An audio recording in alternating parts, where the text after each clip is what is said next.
water enters each power generation unit. In this binary system, the well water does not come in contact with the turbine, but rather its heat is transferred to a secondary working fluid as it passes through the coils in the heat exchange tank.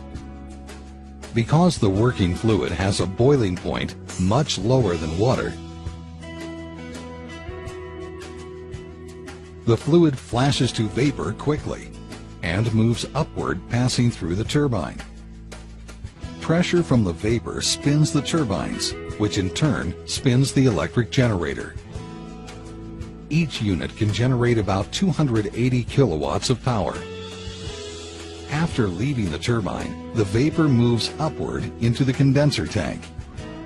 Here, cooling water enters the condenser from the cooling towers and circulates through coils in the condenser tank and cools the vapor, allowing it to condense back into a fluid